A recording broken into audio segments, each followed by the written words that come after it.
آج کا ہمارا عنوان اولاد کے حقوق کے تعلق سے ہے کہ اولاد کے حقوق کیا ہیں۔ جس طریقے سے والدین کے حقوق بیان کیے جاتے ہیں اسی طریقے سے والدین پر بھی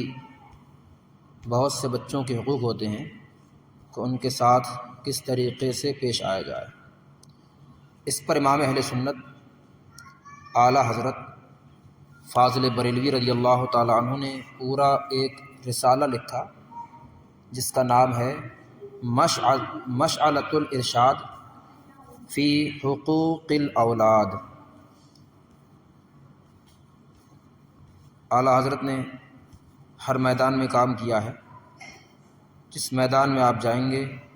تو انہیں آپ اعلیٰ پائیں گے، چاہے وہ ماں باپ کے حقوق ہوں تو حقوق والدین پر بھی آپ کی بے مثال تحریریں ملتی ہیں۔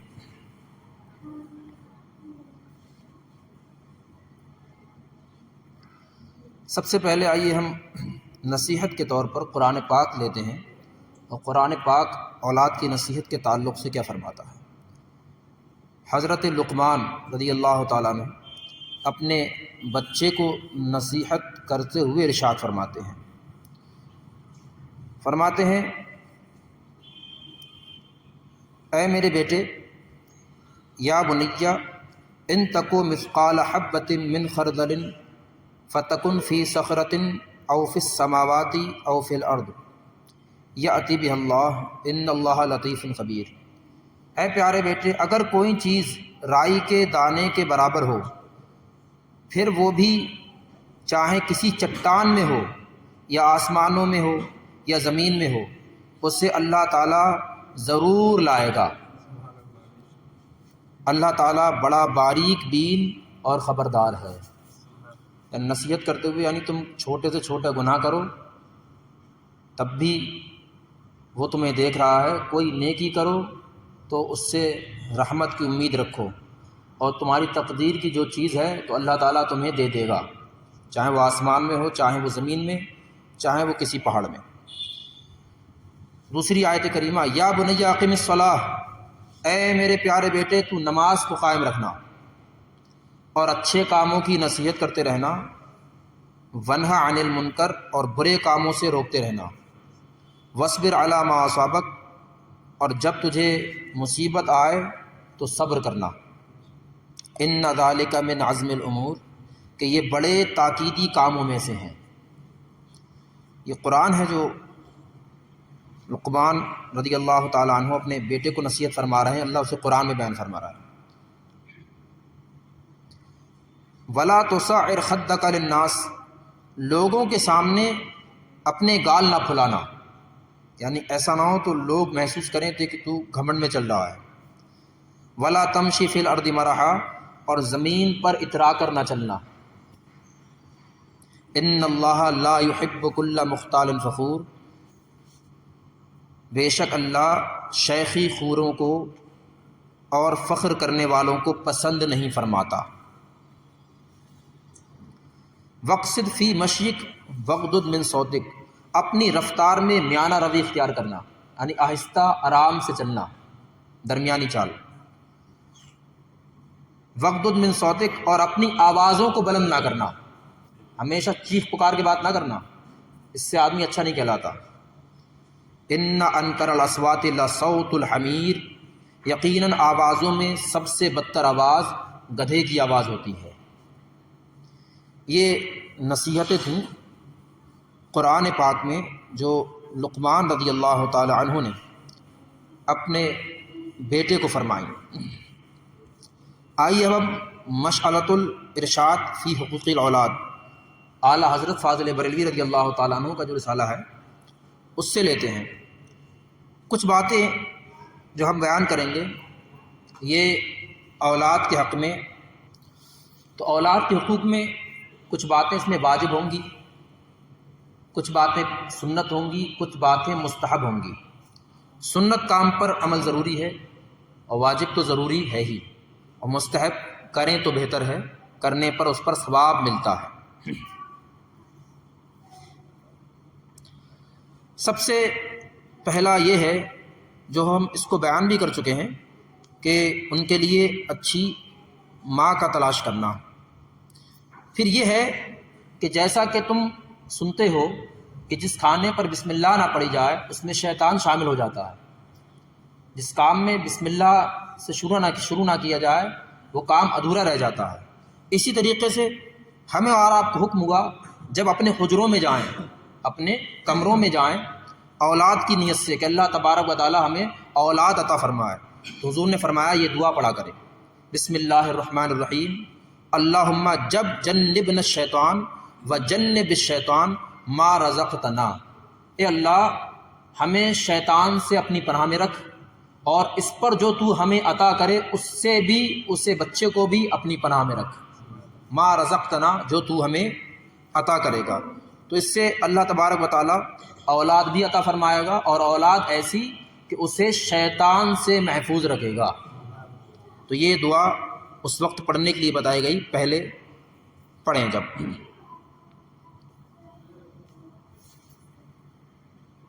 اس وقت جب یہ فعل کریں اولاد کے حصول کے لیے تو باتیں نہ کریں، باتیں کرنے سے اولاد گنگی اور توتلا بچہ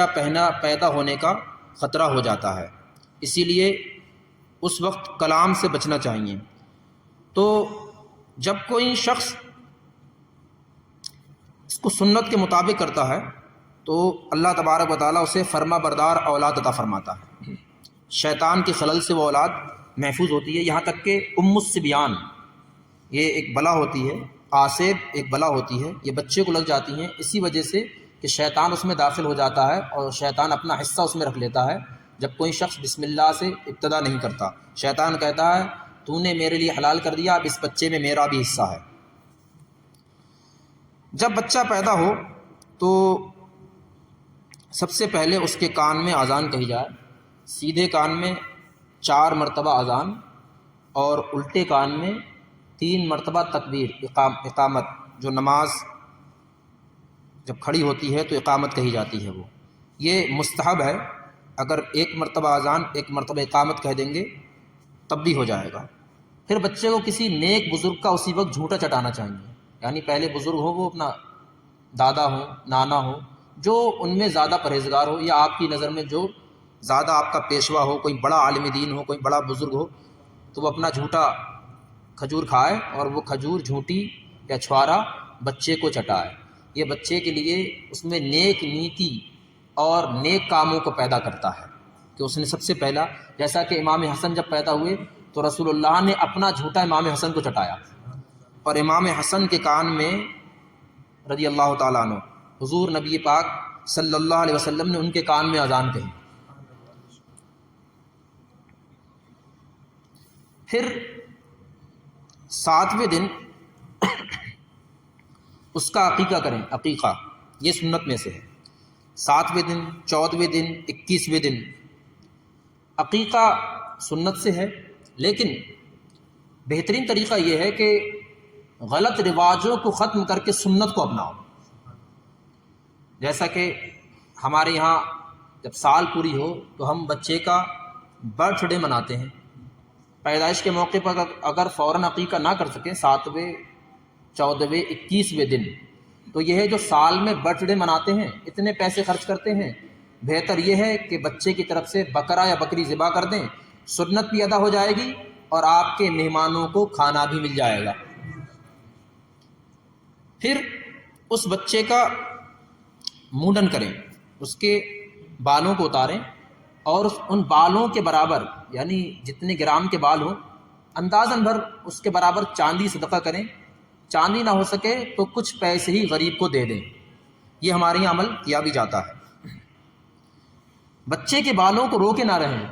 بہت سی جگہ ہوتا ہے کہ تھوڑا بڑا ہو جائے اور کچھ دن بعد اذان دلائی جائے گی یا چھٹی کو اذان دلائی جائے گی، جو گھر میں خاندانی رواج ہو، 7ویں دن چھٹی کرتے ہیں یا چھٹے دن چھٹی کرتے ہیں تب اذان دی جائے گی، ایسا نہیں، پیدا ہوتے ہی بچے کو صاف کر کے کان میں اذان دلائی جائے اور کچھ وقت کے بعد جب وہ صحیح ہو جائے تو اس کا منڈن کر دیا جائے جب سہولت ہو جائے۔ اس میں تاخیر نہیں کرنا چاہیے کیونکہ یہ بچے پر گندگی ہوتی ہے، جتنا جلدی ہو سکے اسے دور کرنا چاہیے۔ لڑکی ہو اگر تو 1 بکری، لڑکا ہو تو 2 بکرے۔ اس کا الٹا بھی ہو سکتا ہے، ایسا کچھ نہیں ہے،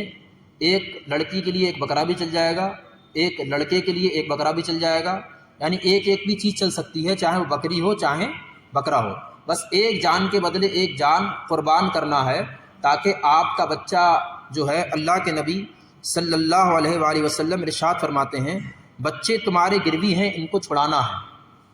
تو کہا وہ کیسے چھڑانا، بچے گروی کیسے ہیں، بچے تو ہمارے پاس ہیں۔ تو کہا یہ ہے جو والدین اپنے بچے کا عقیقہ نہیں کرتے تو ان کے بچے جو ہیں وہ گروی ہیں، یعنی وہ بڑے ہو کر ان سے فائدہ حاصل نہ کر سکیں گے۔ جیسا کہ اگر ہم کوئی اپنا مال صراف سنار کے پاس رکھ دیں تو مال ہمارا گروی پڑا ہے، حالانکہ ہے تو ہمارا، ہم مالک ہیں، لیکن اس سے فائدہ حاصل نہیں کر سکتے، کیوں ہمارا گروی ہے۔ تو کہا جو بچے اپنے ماں باپ کو فائدہ نہیں پہنچاتے، یہ ہے کہ انہوں نے پیدائش پر سنت پر عمل نہیں کیا، اس وجہ سے یہ ہوتا ہے کہ وہ بچے گروی تھے، اس سے فائدہ حاصل نہیں کر پا رہے ہیں۔ تو حالانکہ عقیقے کو بھاری سمجھنا، اس کے علاوہ سالانہ برتھ ڈے منانا، 2 سال پر برتھ ڈے منانا، پھر اس کا رواج ڈال دینا، یہ چیزیں ہم نے انگریزی دنیا سے یہ چیزیں تو سیکھ لیں، لیکن ہم نے سنت کو چھوڑ دیا۔ تو سنت کو چھوڑنے کی وجہ سے ہم پر یہ وبال آیا کہ ہماری اولادیں ہماری نافرمان ہو گئی۔ ہم نے برتھ ڈے منایا اور سنت کو پیٹھ کے پیچھے ڈال دیا۔ اللہ تبارک و تعالی ہم سب کو سنتوں پر عمل کی توفیق عطا فرمائے۔ سر پر بہتر ہے کہ پھر زعفران بھی لگایا جائے۔ پھر کام یہ ہے خاص کہ بچے کا اچھا نام رکھا جائے۔ نام صرف ایسا نہیں ہے کہ جو بچہ پیدا ہوا صحیح سالم اسی کا نام رکھا جائے، اگر بچہ مردہ بھی پیدا ہو تب بھی اس کا نام رکھنا چاہیے، کچے بچے کا بھی نام رکھنا چاہیے، ورنہ وہ قیامت کے دن شاکی ہوگا، اس کا کوئی نام نہیں رکھا گیا، یعنی اس کا نام رکھنا چاہیے، نام سب کا رکھنا چاہیے۔ اللہ کے نبی صلی اللہ علیہ وآلہ وسلم کو ناموں میں بہترین نام عبداللہ عبد الرحمن پسند ہے، یہ حدیث میں نام آئے اللہ کے نبی کے پسندیدہ نام۔ لیکن نام محمد صلی اللہ علیہ وسلم، حضور کے نام کی برکتیں بہت آئیں۔ جس کا نام احمد یا محمد ہوگا، قیامت کے دن 2 ایسے گناہگاروں کو بخشا جائے گا جنہوں نے نیک کام نہیں کیے ہوں گے، تو وہ قیامت کے دن خود بارگاہ الہی میں عرض کریں گے مولا تبارک و تعالی ہم نے تو کوئی نیک کام نہیں کیا، ہمیں کس سبب سے بخشا گیا؟ اللہ ارشاد فرمائے گا اس سبب سے بخشا گیا کہ تمہارا نام بھی محمد تھا اور تم نے اپنے بچے کا نام بھی محمد رکھا، حضور کے نام پر تم نے نام رکھا، اور آج اس نام کی برکت سے میں نے بخشا ہے۔ آپ دیکھیے بزرگان دین کا نام امام غزالی، ہم یہ معروف ہے مشہور ہے امام غزالی، لیکن ان کا نام محمد ہے۔ آپ ان کے باپ کا نام دیکھیں، ان کا بھی نام محمد ہے، یہاں تک کہ تقریباً 4 باپوں تک محمد بن محمد غزالی یہ نام ملتا ہے آپ کی کتاب پر، آپ کی سوانح حیات میں۔ تو پتہ چلا بزرگان دین تو یہ نہ سوچا کرتے تھے، اب بہتر یہ ہے کہ نام تو محمد رکھ لیا، لیکن جو کبھی بڑا چھلا موقع آیا، جو ہمارے یہاں رواج ہوتے ہیں، ان موقعوں پر یہ ہوتا کہ پکارنے کے لیے اب دوسرا نام رکھ لیں، پکارنے کے لیے کوئی دوسرا نام رکھ لیں، تاکہ صرف کوئی آواز سے بلند آواز سے بولے اس سے، یا بدتمیزی سے بول بیٹھے، یا کوئی ادب نہ کرے، تو نام تو اس بچے کا ہے لیکن نسبت تو حضور سے ہے نا اس نام کی، تو اسی لیے کہ اب پکارنے کے لیے دوسرا رکھ لیں۔ جیسا کہ اعلیٰ حضرت سے کوئی نام پوچھتا تو اعلیٰ فرماتے میں نے تو اپنے سب بچوں کا نام حضور کے نام پر رکھا ہے، پکارنے کے لیے پھر حامد رضا، مصطفیٰ رضا، وہ بھی حضور کے صفاتی نام رکھے تھے، حضور سے اتنی محبت تھی اعلیٰ حضرت کو۔ تو ایسے نام بچوں کے جو نام ہے، پھر صفاتی نام انبیاء کے نام رکھو، اولیاء کے ناموں پر رکھو، صحابہ کے نام پر نام رکھو، تابعین کے نام پر نام رکھو، آپ کو یہ نام ملیں گے کہاں سے؟ تو حدیثوں کی جو کتابیں ہیں اس میں روایتیں ہوتی ہیں، تو فلاں نے فلاں سے سنی، فلاں نے فلاں سے، صحابہ سے، تو سب سے بہترین اگر صحابی کا نام رکھنا چاہیں تو کسی عالم دین سے حدیث کی کسی کتاب میں دیکھ لیں تو ہزاروں صحابہ کے نام اس میں موجود ہیں۔